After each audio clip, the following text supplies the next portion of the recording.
दोस्तों, आज की कहानी है ननन जी। आपने मुझे कभी भाभी वाला सम्मान और प्यार तो दिया ही नहीं। दोस्तों, कहानी शुरू करने से पहले अगर आपने चैनल को सब्सक्राइब नहीं किया हो तो कर लीजिए ताकि आपके पास पहुंच सके हर नया वीडियो। शांति सदन में बड़े जोरों शोर से छोटी बहू विदुषी के आगमन की तैयारियां हो रही थी। पूरा घर मेहमानों से भरा पड़ा था। 3 गीत मंगल गाए जा रहे थे, लेकिन घर की बड़ी बहू रागिनी को सिर्फ रसोई घर तक ही सीमित रखा गया था। रागिनी को विवाह से संबंधित कोई भी काम, चाहे वह कपड़ों की खरीदारी हो या गहनों की, हर चीज से दूर रखा गया। सभी चीजें उसकी ननद निशा की देखरेख में हो रही थी। सारी खरीदारी भी उसने खुद की। हर चीज निशा ने विदुषी से पूछकर दिखाकर उसकी पसंद की और महंगी से महंगी चीजें लेकर दी। इधर रागिनी चुपचाप अपने काम, उसको इन बातों से कोई फर्क ना पड़ता देखकर उसकी ननद निशा को गुस्सा आने लगा, तो उसने रागिनी पर व्यंग करना शुरू कर दिया। रागिनी को सुनाते हुए निशा ने अपनी माँ सरिता जी से कहा, मेरी एक बात ध्यान से सुन लो माँ, विदुषी को कोई तकलीफ नहीं होनी चाहिए। इस घर में ना ही उस पर कोई हुक्म चलाने की कोशिश करेगा। अगर किसी ने उसे तकलीफ देने की कोशिश की तो उसके लिए मुझसे बुरा कोई नहीं होगा। वह हम सबके पसंद की बहू है। हम सब उसको बड़े नाजों से प्यार से इस घर में रखेंगे, उसको कोई कमी नहीं होने देंगे। खासकर मैं तो उसके साथ सहेलियों की तरह रहूंगी। रागिनी सब कुछ सुनकर भी अनसुना कर रही थी, वह भी सिर्फ इसलिए कि शादी के घर में मेहमानों के बीच कोई तमाशा ना हो। लेकिन अब सब कुछ उसके बर्दाश्त से बाहर हो रहा था। रागिनी ने अपने कमरे में जाकर रात में ये बात अपने पति अमर से कही, देखो अमर, माँ जी और निशा का यूं बात बात पर मुझे ताने देना और सुनाना बिल्कुल भी पसंद नहीं आ रहा। 5 साल हो गए अपनी शादी को, लेकिन आज तक मैं इस घर के लिए बेगानी और बुरी बहू ही हूँ। माँ जी का तो फिर भी बर्दाश्त कर लूं, लेकिन निशा की बदतमीज मुझसे बर्दाश्त नहीं होगी। या तो तुम जाकर उन्हें ऐसा करने से मना करो, नहीं तो अगर मैंने कुछ कह दिया तो उनके साथ साथ तुम्हें भी मेरी बात बुरी लग जाएगी। बिस्तर पर लेटे लेटे अमर ने मोबाइल देखते हुए कहा, तुम भी हद करती हो यार, जरा जरा सी बात का बतगढ़ बनाती हो। कुल मिलाकर 4 दिन और रहना है हमें यहाँ, और कौन सी उनकी बातें तुमसे आकर सिपक रही हैं। वैसे भी समझदार लोग ऐसे मामलों से अक्सर चुप रहने की ही सलाह देते हैं। वैसे भी तुम इस घर की बड़ी बहू हो और बड़े पर ही परिवार जोड़कर रखने की जिम्मेदारी होती है, इसलिए तुम्हारी जिम्मेदारी बनती है कि परिवार की एकता बनाए रखने के लिए तुम चुप ही रहो। आखिर निशा तुमसे छोटी है, और मान लो कि निशा की जगह तुम्हारी छोटी बहन होती तो तुम क्या करती? तभी तुम मुझसे शिकायत करती नहीं ना? तब तो तुम शुभ साफ सुनकर मुस्कुरा देती कि ये कहकर कि बच्ची है, क्यों सही कह रहा हूँ ना मैं? तब रागिनी ने पलट कर कहा, बिल्कुल गलत कह रहे हो तुम। अगर मेरी छोटी बहन ऐसा करेगी तो सबसे पहले उसे एक जोरदार थप्पड़ लगाऊंगी मैं, और मुझसे भी पहले मेरी माँ उसे थप्पड़ लगाएगी, क्योंकि हमें बड़ों का अपमान करना नहीं सिखाया गया। फिर चाहे वो कोई भी हो, माँ, भाभी या बहन, समान पर सबका समान अधिकार है। रागिनी की बात सुनते अमर चुपचाप मोबाइल रखकर बिना कुछ बोले करवट लेकर सो गया। लेकिन रागिनी ने तय कर लिया कि अब अगर वो शुभ साफ रह गई तो उसे आजीवन अपमान बर्दाश्त करना होगा। इसलिए वह शुभ साफ अपना अपमान बर्दाश्त नहीं करेगी। रागिनी और अमर की लव मैरिज हुई थी। दोनों एक ही कंपनी में काम करते थे। अमर के परिवार ने कभी भी परोक्ष रूप से इस विवाह का विरोध तो नहीं किया, लेकिन रागिनी की लाख कोशिशों के बाद भी अमर के परिवार ने कभी रागिनी को अपनी बहू भी नहीं स्वीकार किया। उसके हर अच्छे काम में हमेशा कमी और खोटी निकाली गई। अगले दिन विदुषी के आने के बाद उसके मुंह दिखाई की रस्म चल रही थी। जो भी उसका घूंघट उठाता उसकी खूबसूरती की तारीफ लिए बगैर नहीं रह पाता था। विदुषी रंग रूप से गोरी सुंदर होने के साथ साथ 5 फीट 7 इंच लंबी भी थी। सभी मेहमान उसे देखकर एक ही बात कहते, क्या खूबसूरत बहू आई है, घर में कैद कद काटी हर चीज से परफेक्ट, किसी फिल्मी मॉडल की तरह।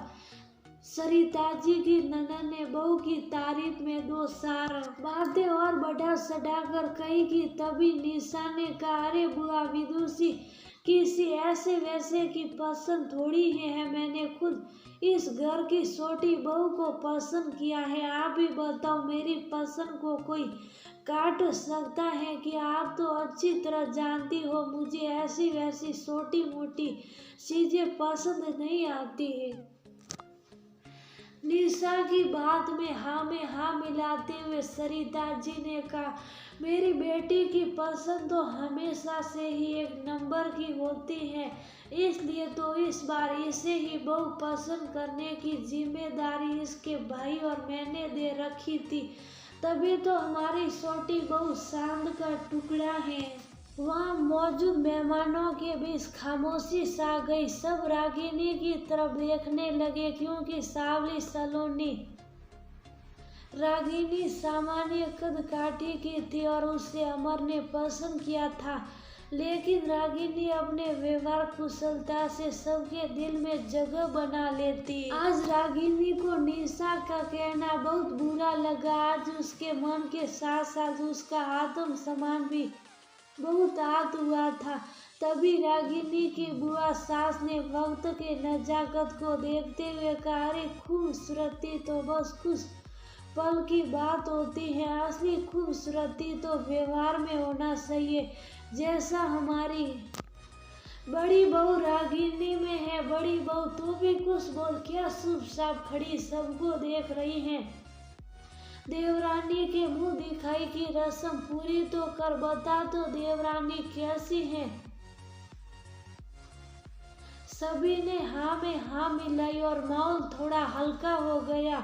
बुआ सास की बात सुनते रागिनी ने अपनी खामोशी तोड़ते हुए कहा, जी बुआ जी। निशा और सरिता जी मुंह टेढ़ा करके घूर घूर कर रागिनी की तरफ देखने लगी। रागिनी ने विदुषी का घूंघट उठाया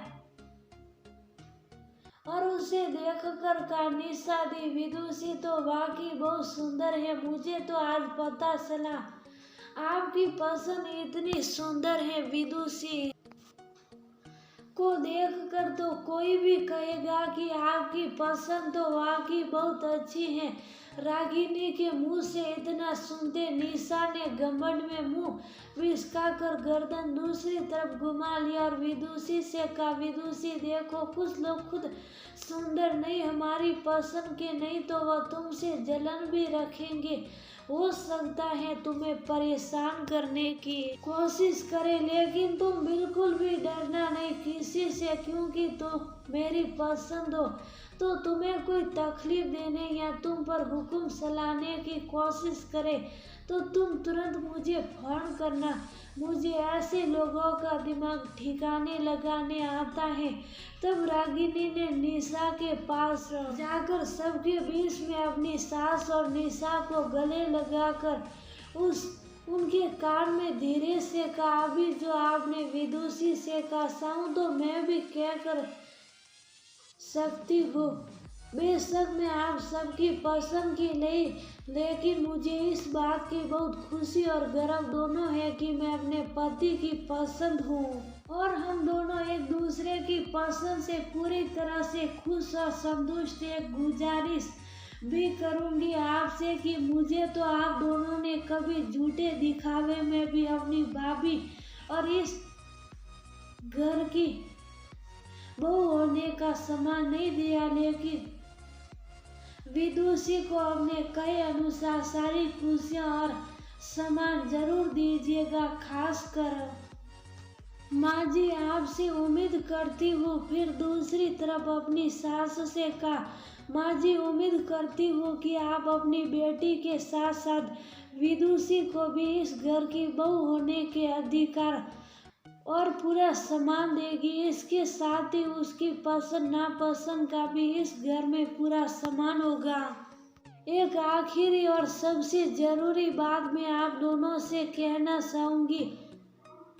चाहूँ तो ये बात मैं सबके सामने आप दोनों को आपकी ही भाषा में जवाब भी दे सकती हूँ, लेकिन मैं सबके सामने खास करके विदुषी के सामने आप दोनों का कोई तमाशा नहीं बनाना चाहती। इसलिए बेहतर यही होगा कि आप दोनों मुझ पर व्यंग करना बंद करने, वरना अब अगर आप दोनों ने एक भी कटाक्ष मुझ पर किया तो मैं चुप नहीं रहूंगी।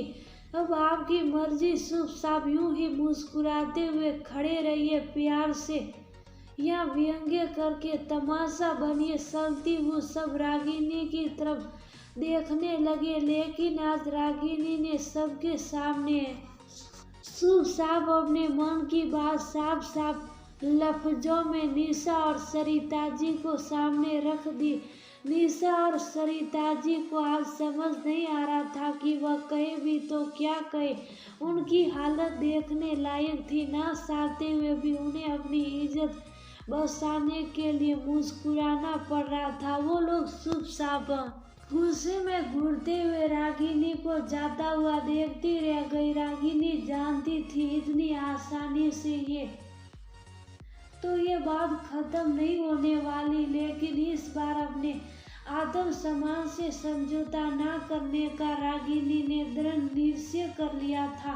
सारे मेहमानों के जाने के बाद सरिता जी और निशा ने अमर के सामने आकर तमाशा करना शुरू किया और उसकी कही गई बात को बढ़ा चढ़ा कर बताते हुए निशा ने कहा, भैया अपनी पत्नी को समझा दीजिए कि अपनी जलन अपने पास रखे और मुझे से तमीज से बात किया करे। अब अगर वह सुंदर नहीं और हमें पसंद नहीं तो इसमें हमारा कोई दोष नहीं, दोष सिर्फ उनका है। और आपकी पसंद को भी ना जाने क्या हो गया था कि ऐसी लड़की पसंद आई आपको। सरिता जी ने कहा, हमारी तो किस्मत ही खराब है जो तेरी खुशी के लिए हम उस जैसी लड़की से रिश्ता करने के लिए राजी हुए और वह हमारा ही अपमान कर रही है। अमर एक बात कान खोलकर तू सुन ले, मैं अपनी बेटी का अपमान कतई बर्दाश्त नहीं करूंगी। लेकिन आज अमर ने पहली बार रागिनी ने पक्ष में निशा से सिर्फ 2 टूक का निशा किसी से सम्मान पाने के लिए हमें पहले सम्मान देना पड़ता और रागिनी ने तो तुम्हारी बड़ी बहू माँ आपकी और निशा तेरी भाभी है और उसे मैंने पसंद किया है, ठीक उसी तरह जैसे तुम्हारे लिए नीलेश जी को तुम्हारे लिए पसंद किया गया था। अमर की बात सुनते ही निशा के चेहरे का रंग ही उड़ गया। उससे कोई जवाब समझ नहीं आ रहा था, लेकिन आज पहली बार 2 टूक कहकर अमर वहां से चला गया और दरवाजे के पीछे खड़ी होकर सारी बात सुनती रागिनी को आज खुशी हुई कि कम से कम अमर ने तो उसका साथ दिया। अमर के चले जाने के बाद दरवाजे के पीछे खड़ी रागिनी उन लोगों के सामने आ गई जिसे देखकर निशा और सरिता जी गुस्से में उसको घूरते हुए वहां से निकल